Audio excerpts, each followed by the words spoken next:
next, our last speaker for the event, before I hand it off to one of the co-chairs of the conference to make some closing remarks, we have with us Ayman Asfari, who graduated with a BSc in Civil Engineering in 1979 and joined US-based Petrofac in 1991 to establish Petrofac International with a capital base of just US $1 million. Ayman spent the next 2 decades growing the business, expanding its range of services, and firmly establishing Petrofac in its core markets. He led a corporate reorganization in 2002, becoming Group Chief Executive, and in 2005, he led a successful initial public offering, valuing the business at $1.3 billion. In 2010, Ayman was heralded Ernst & Young UK's Entrepreneur of the Year. In both he was EOY's Entrepreneur of the Year in both 2011 and 2012, and he was named Oil Services Executive of the Year in the World National Oil Company Congress. No doubt there is a personal story behind all of this that Ayman will be sharing with us, in addition to the success of Petrofac. Please welcome Ayman.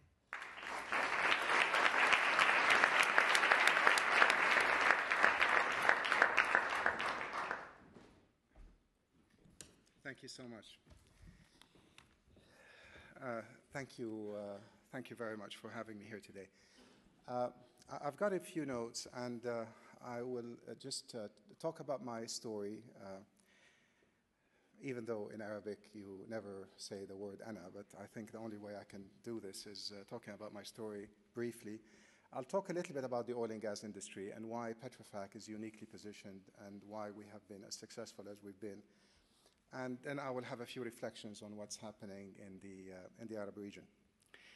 I was born in '58 in Idlib in Syria, which is a town that's been totally destroyed in the recent uprising.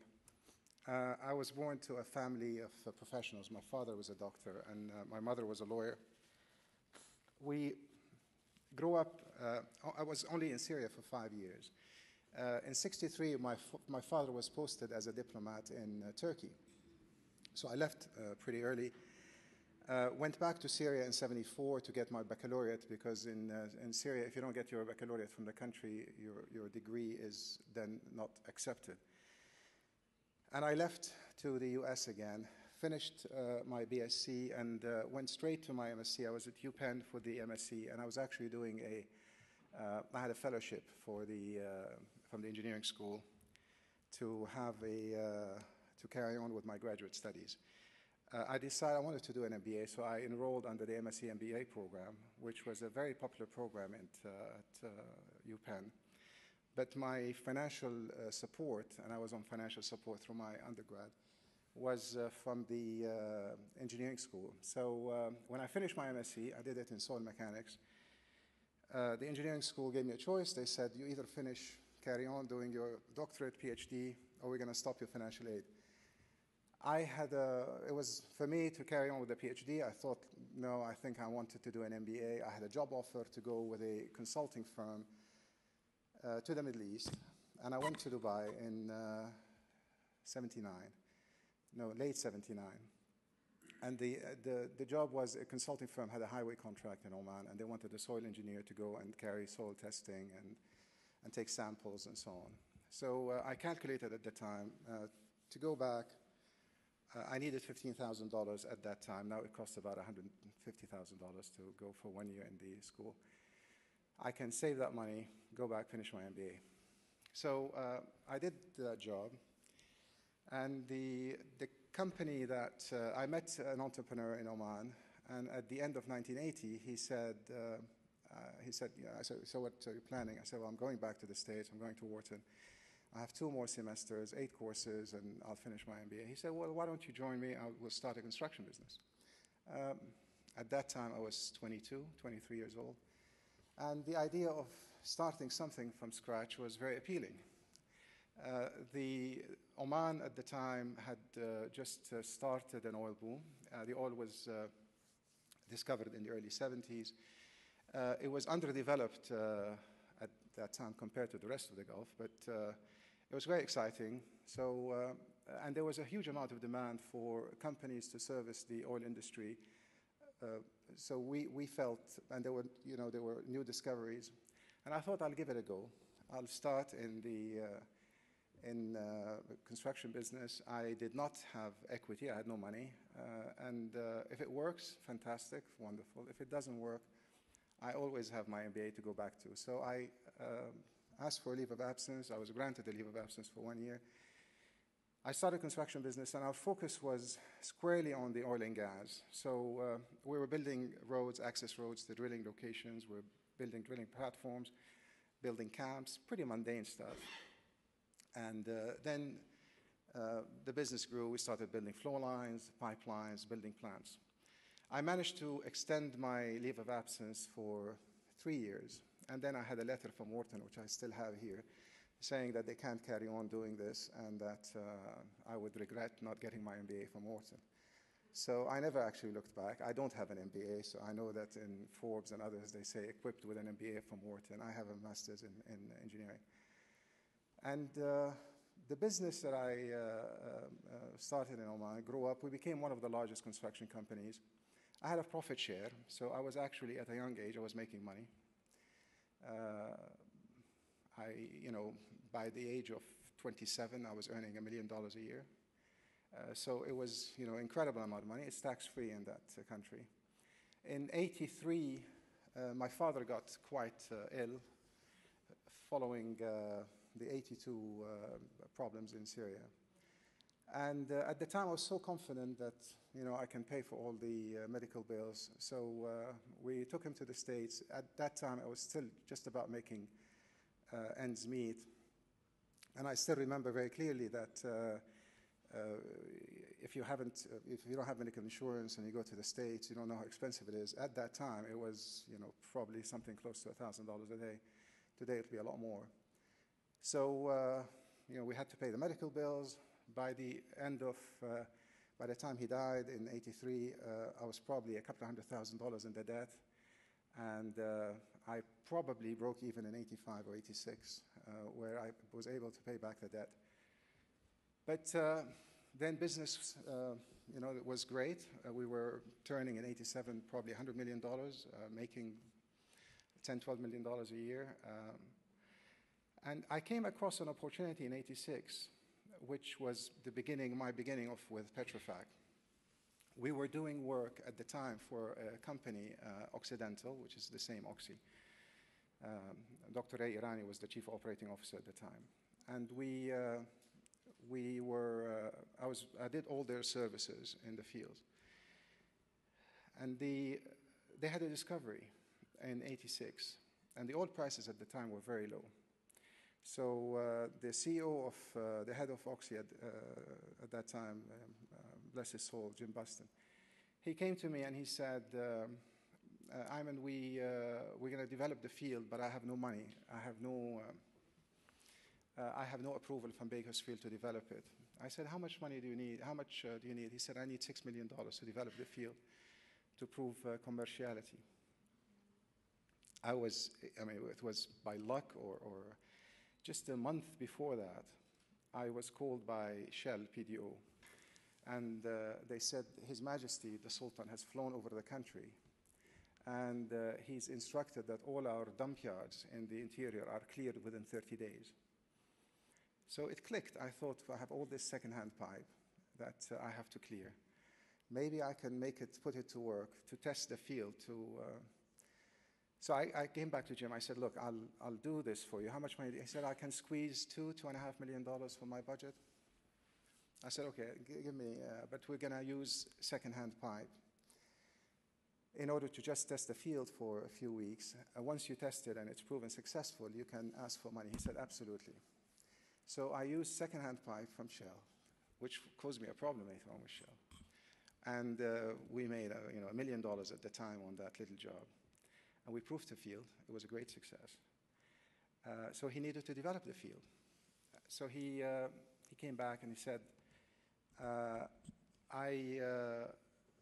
going to develop it, but we're going to go through a bidding process. But because you've helped us do this, I want to tell you, we really would like to work with a little company out of Tyler, Texas, called Petrofac. So we want them to do the engineering and the procurement, and we want you to do the field construction. And we want you to work together.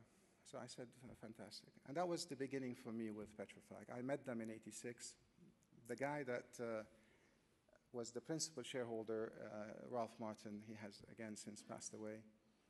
He came to Oman. We formed a joint venture. And we were very successful developing 3 projects in a row for Occidental. Late '88, can I have a glass of water, if I may, just from someone? In '88, when we finished, he said, Ayman, would you like to come and work with us? So I said, look, I can run the international business. We had a formula which was very successful, which is to do what we call in our industry EPC, which is engineering, procurement, construction, or lump sum turnkey plant. I said, why don't we form Petrofac International?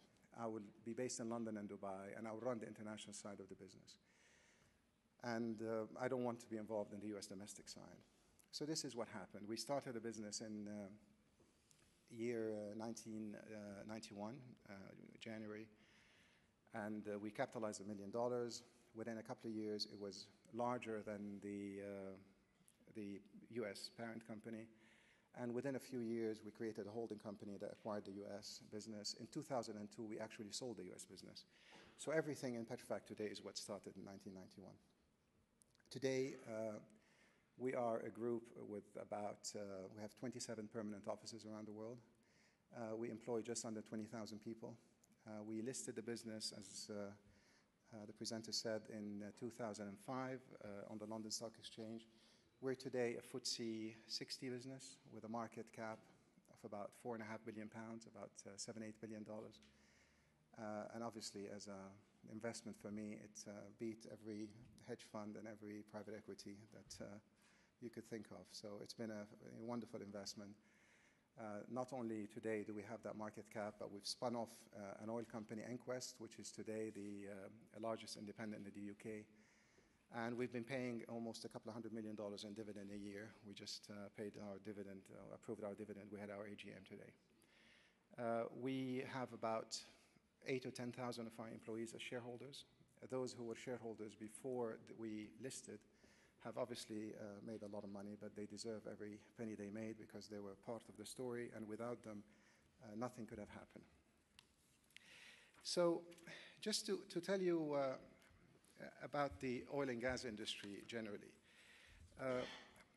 The industry is huge, but the one thing you have to all understand is everybody talks about, oil today. We've got 83 million barrels produced, and there is a 1% or 1.5% increase in production. But the issue is that we have about 5 to 6% depletion with the existing production. So the industry has to produce 5 million barrels to stay still. And with the growth, I'm talking about the oil. I mean, then the gas comes on top of that. So, 5 million barrels is as much as all of the UK and Norway combined today. That's the challenge for the industry today in terms of what they have to produce to keep the hydrocarbon in terms of oil and gas producing. Now, the other thing about it is that back in the 50s and the 60s, most of what we call easy oil has been produced. So what is happening right now is the industry, you're reading about, Shell's problems in Alaska, Exxon going to the Arctic drilling with Rosneft, Macondo with the ultra deep water with BP. So the industry is pushing the limits in terms of capability, going to harsher environments, going to more difficult places, because everything that could be produced in this, can be produced at lower cost, has been produced. And today, a lot of the majors at $80, $90, they just about break even cash flow-wise, because the underlying cost is going up all the time. If you look at the North Sea, for instance, today, an average production in the North Sea is probably about $50, $60 a barrel. Now, nobody 10, 15 years ago, nobody thought that these barrels will be produced because they were running economics at $25 and $30. But today, when you run the economics at $100, you can continue to produce these barrels. And as a result of that, you find that the UK, for instance, we are busier than ever in the UK, even though we're producing less barrels, because the integrity issues, the maintenance, the fabric maintenance, and keeping the operations in the UK safe, running platforms that were designed to be decommissioned today is a huge challenge. Today in the North Sea, we're probably producing less than the peak, but we've got more headcount in Aberdeen and the rest of the UK than we've ever had. So that's really the fundamental, and that's the reason that there is a huge demand for the capability in our industry. And that demand will not go away because the increased cost will continue to be spent with the service sector. I always use an analogy with my colleagues that finding hydrocarbon, oil and gas, is like a search for like an Easter egg hunt. If you have 50 eggs that are hidden, the first 25 or half of them, you'll find them with 5% of the effort. We've done that with the oil and gas industry. We've produced most of the easy stuff. As you go and start producing the more, if looking for the more difficult, well-hidden eggs, you're going to be spending a huge amount of effort. And the last few eggs you will never find. So that's the background. And this is against the background where a lot of young engineers did not go into industry. We have a missing generation. And they have chosen instead to go to media, telecom, IT, investment banking. We lose a lot of talent in OECD countries, people going to the city. And that's really a big shame. But the reason, I mean, there are two reasons. I try to have 4 boys, and we talked. My son, actually, my eldest son, is graduating on Sunday from Columbia Business School, so it's not as good as LBS, but it's not a bad school. But I try to convince my kids to go into engineering, but it's a difficult choice because really our industry is in difficult places, in harsh environments. So it's very difficult to tell somebody who has lived in these countries where you've had a high level of prosperity to compromise this and go and work on a platform in Angola. I mean, that's not easy, but we're seeing the demand for talent in emerging economies. People want to go into this industry. So we have this huge demand for talent. We have a huge shortage of talent in the OECD countries. It's dramatic in this country. I mean, really, we're hiring people that we're putting through training to put them on offshore platforms. Somebody told me in the US that with the shale revolution, that they're hiring people just by, if they can spell shale, they could get a job. Because, and you look at the boom in the US with the shale revolution, it's just attracted a huge amount of talent. So there is demand, there is an absolute shortage of skills. And this is really why we have a fantastic opportunity to continue to grow. So the macro for us is great. The issue is obviously all around execution. So just to say what made our business successful and what are the few pieces of advice that I would give anyone who wants to build a business. First of all, you have to get the strategy right. And you can't swim against the tide.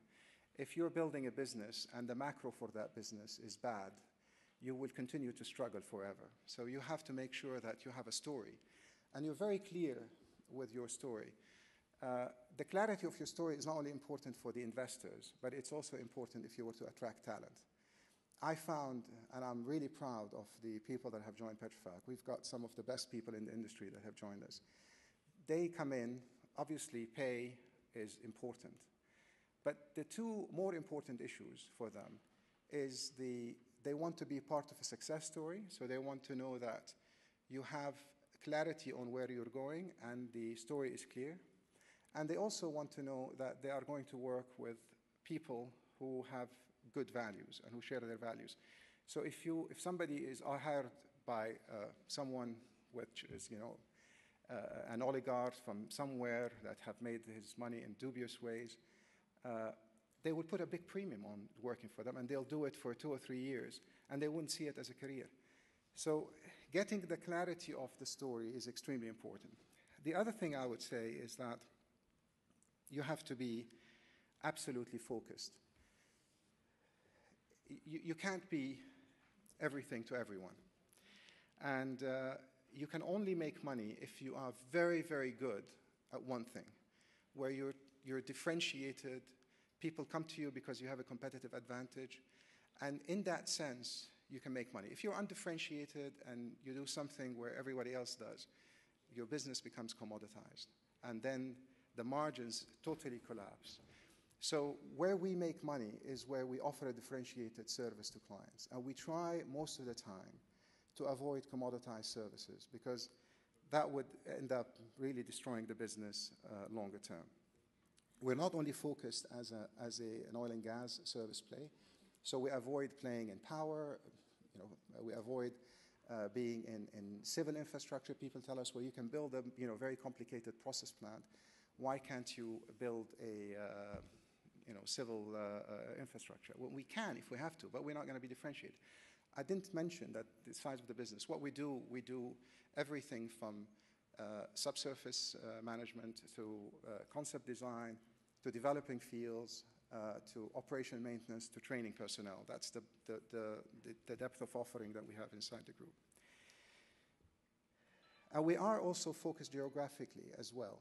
I'll talk about 27 countries where we operate, but entry into a new country is a big decision that we make. And we probably establish an office 4 or 5 years before we undertake before we undertake serious business in the country.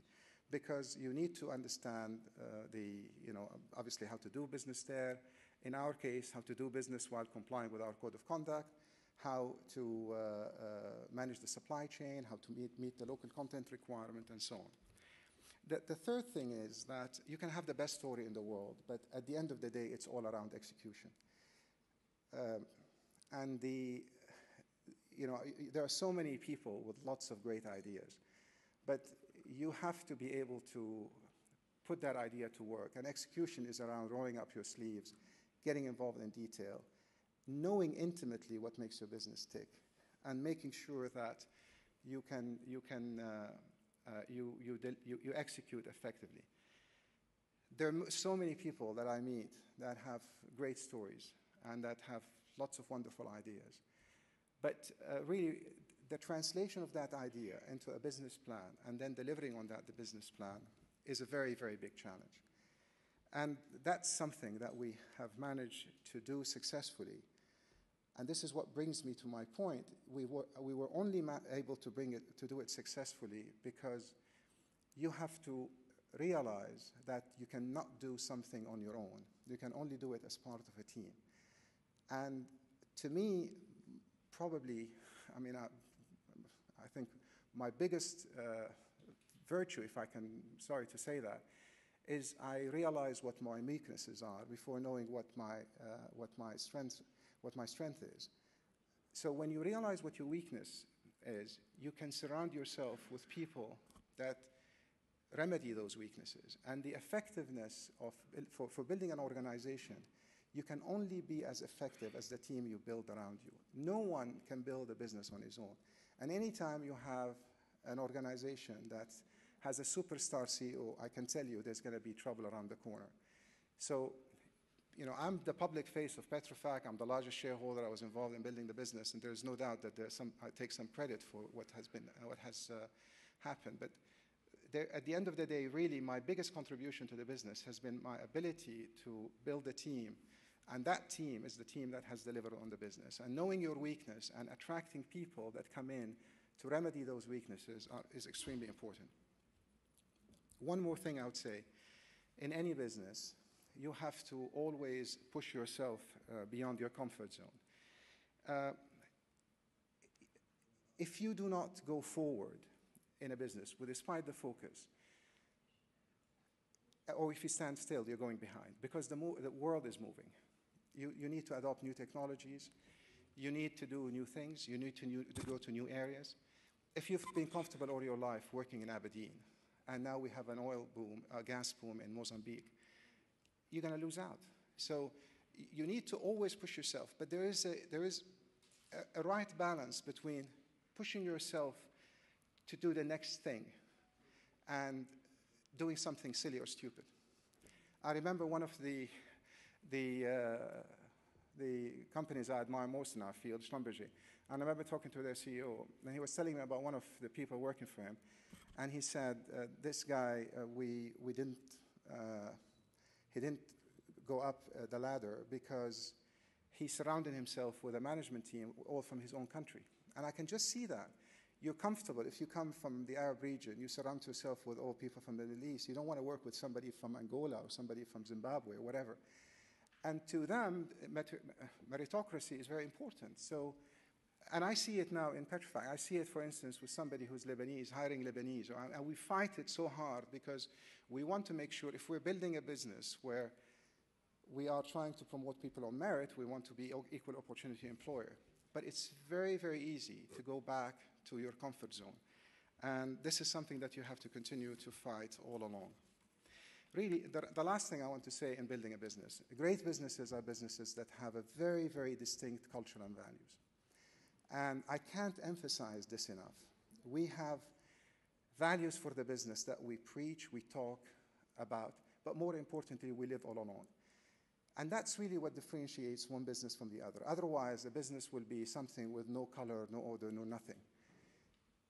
So, when you think of Schlumberger, or you think of Goldman, or you think of Google, you think of Google, you think of innovation, you think of Schlumberger, you think of technology. You have to think you have to have this distinct value in a business, particularly in a people business like ours. We're a business with 20,000 people. So having those values and living them, it becomes part of the brand. And it's really so important to be able to have that brand, as I said, to be able to attract the best talent. People come to businesses because of the values of the business and because of the story. I can't emphasize this enough. And I cannot tell you how important it is to do that. And for instance, with us, we have a code of conduct about the way we conduct business. It makes it very difficult for us in some countries because we have to turn business away. But I tell you how important it is for young people who know that we come into a business that's ethical. That's a very, very big issue for us.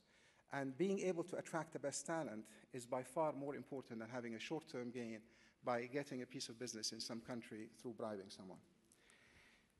So, just a few tips.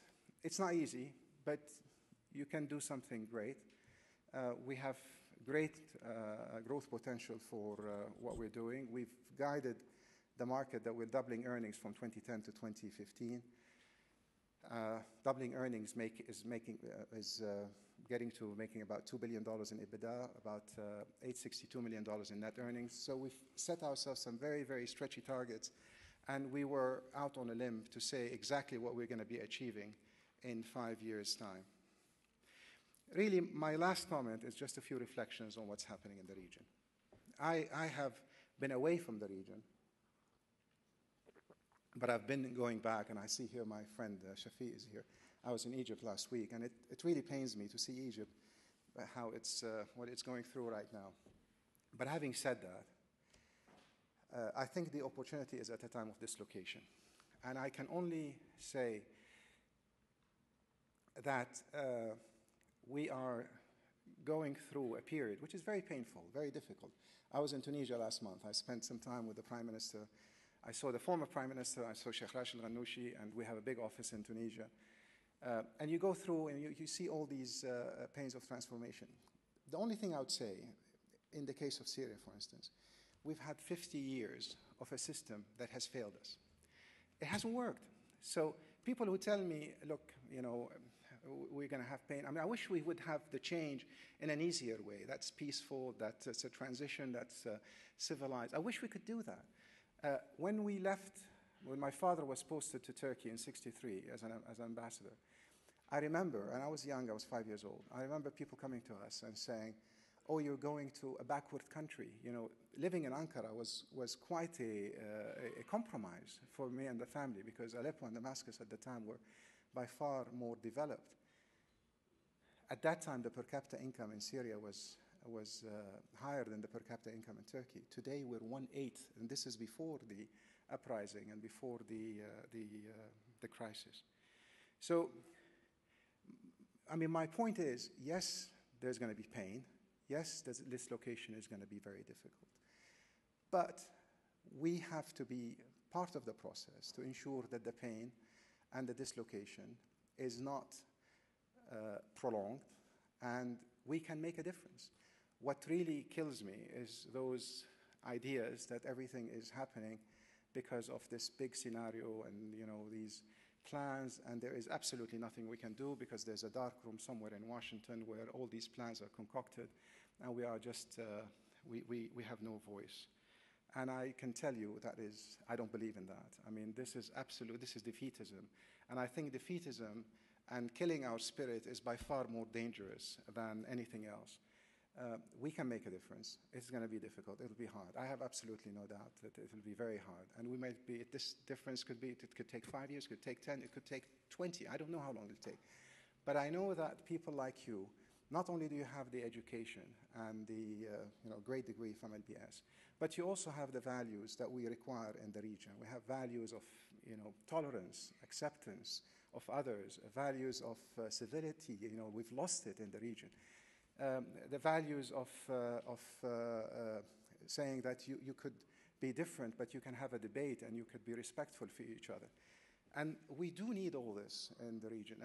And I do ask every one of you to participate in a small way. I mean, it's irresponsible on my part to say you go up and move to the region today. Obviously, you have to make your living and you have to secure a decent income. But you can make a difference in many, many different ways. And those who say, well, we're not going to participate, we're not going to do anything until such time we see what is going to happen ultimately, if things are going to settle and everything is going to be okay. I say this, the analogy to this is like somebody saying, I'm not going to run away from the prison until I book a room in a comfortable motel or hotel. You leave the prison and you could be sleeping on the street for a month. But the choice of staying in prison is not a very good choice. So whilst I totally agree with lots of colleagues about the challenges facing the region, and I accept that Egypt today is probably in a worse position than it was 2 years ago before the uprising, I'm very encouraged with what's happening in the region. I think this is a time of opportunity, and not only a time of opportunity for us as individuals, but also as businessmen, because the opportunities rise from times of destruction. Assets are cheap. The areas are going to need everything. And I think all of us here can be spectators or can be game changers. And I hope you will be game changers. Thank you.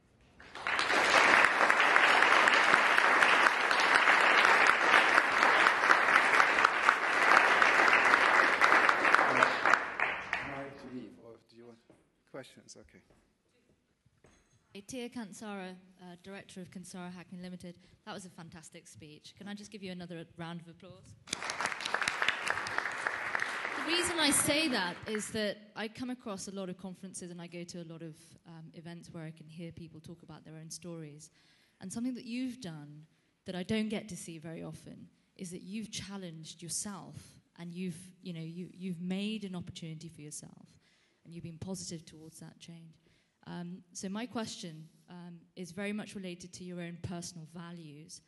You talked a lot about, the vision and the focus, the kind of challenging yourself in times of dislocation.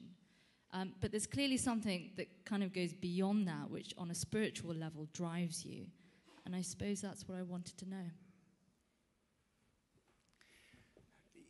The point about the opportunity in the Middle East and the argument with people who talk about there's nothing we can do is exactly the same discussion I had with some friends from the region who are still some of my best friends in the late 80s when I decided that I'm going to start Petrofac. And I was going through this debate between 88 and 90 Because I felt in Oman, frankly, with all due respect to countries in the region, but I felt that I had a profit share. Even if I were to put all my money in a business, I'll have a minority position in a place which my minority position is not going to be valued, and I would not really have rights.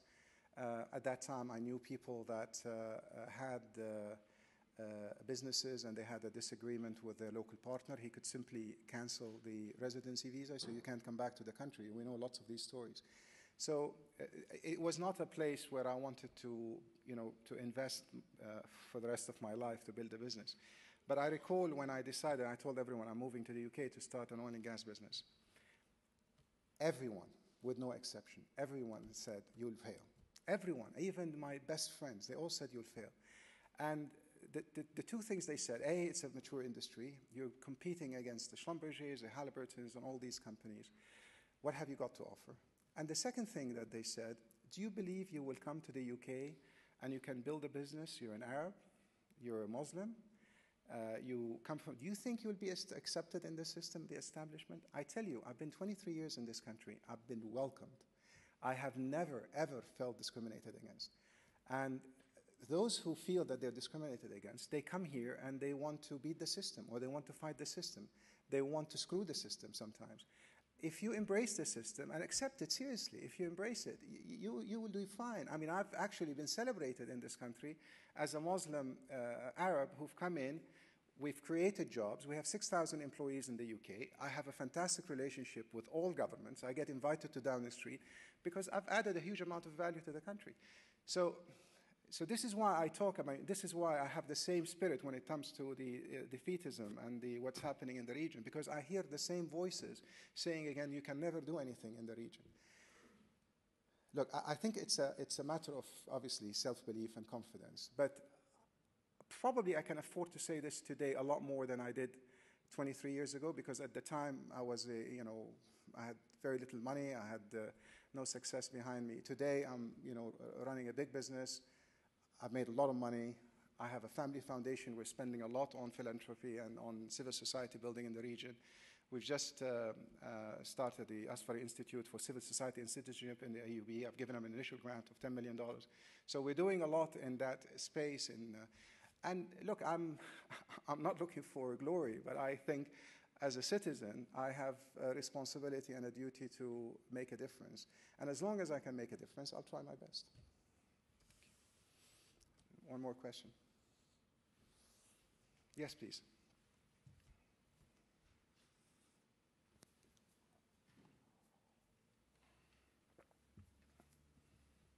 Hi. My question is regarding the advent of new competitors in the EPC industry.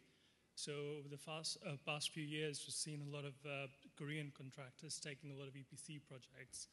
And traditional contractors like Fluor and KBR and some of the other companies have lost a lot of work to them. So how is Petrofac reacting to that new competition? You sound like one of my investor shareholders who are challenging us on our results. But I do like the fact that you follow the story. No, it's true. I mean, historically, 20-some years ago, we were competing against the Fluors and the Bechtels in our industry, and the Schlumberger and the Halliburton. We're seeing emergence now of Korean competition in the region. We have a cost structure in Petrofac which is more competitive than the Koreans. We have an engineering office in the Gulf. We have about 2,000 people in Sharjah and Dubai. But more importantly, we have 3 offices in India. We have 1,000 people in Mumbai, 1,100 in Chennai, and we have an office with 400 people in Delhi. So we have always, this is the point I was talking about, which is to try to stay ahead of the curve. We have a very competitive cost structure. I remember when we started in 1991, 92, we had a contract, and clients, ADNOC at the time, it was our first contract with ADNOC in Abu Dhabi, they said there's no way we'll put engineering to be done in the Gulf. We want it to be done out of the UK. They were only used to having engineering for oil and gas facilities done out of either London or Houston. So we were not approved. And we had to create a joint venture with a company that has since gone bust to put some engineering in the UK because they had no confidence in us. I tell you now, everybody is emulating our model. Everybody is moving east. They're building engineering centers in the region. And I think the attraction for us is not only that we keep a cost structure which is competitive, we can attract fantastic talent. So last year we hired 250 fresh graduate engineers, 150 of them from the region, 100 from India and the UK and others. And the engineering talent we get from places like the AUB, American University of Beirut, and other universities of the region is absolutely wonderful. We get great, great engineering talent, and these guys are craving for an opportunity. So, it works. It works, and we make money, and we make differentiated margins. Thank you so much. Thanks very much.